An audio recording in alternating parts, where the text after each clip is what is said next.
Hey guys, this is Julie from Crafty Beach on YouTube, and I have a super easy Easter egg wreath DIY. We're going to use some of this egg garland from the Dollar Tree Plus.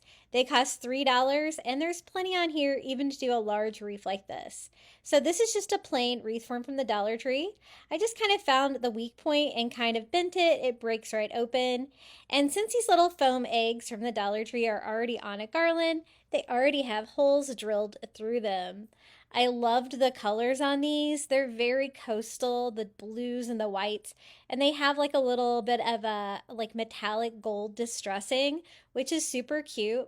So I'm just doing the same exact pattern that they were on the string and kind of having them all go the same direction. And I'm going to be a little bit short when I get to the end, but I show you how I'm going to fix that because I wanted to do a bow on it anyway. And so I just kind of took advantage of that. But it was really easy to do. I found the easiest part was just to cut the twine. Therefore, I didn't tear too much of the twine when I was pulling the eggs off. So I'm just going to gather the two wreath forms together and just stick the open edges into the foam egg next to them. I tried to get it as tight as I could get it so that it would be nice and secure. So the two wires are kind of laying a little bit side by side there. Once I got that as secure as I could get it, I'm going to actually hot glue it to provide a little bit more stability, and it seems to be pretty sturdy.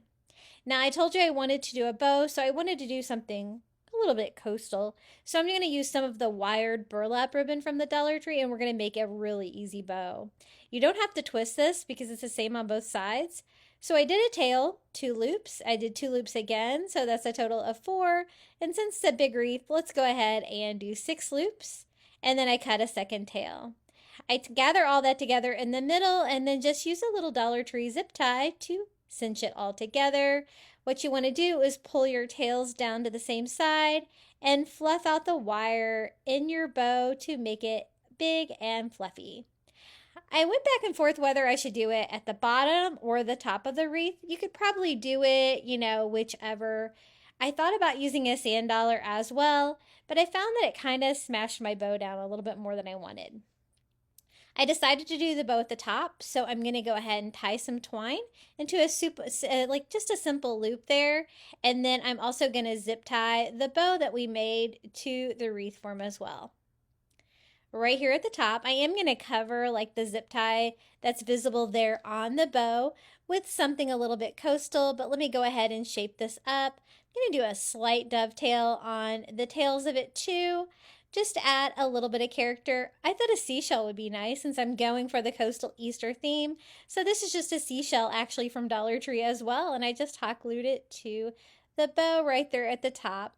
I think it was so easy to put together and it turned out so pretty. It's just a simple, I call it coastal because I have a seashell on there. But you know what? These colors could go for just about anything, and they have lots of different varieties of that garland at Dollar Tree as well. If you'd like more Easter or Dollar Tree DIYs, be sure to check me out over on YouTube at Crafty Beach. Happy crafting!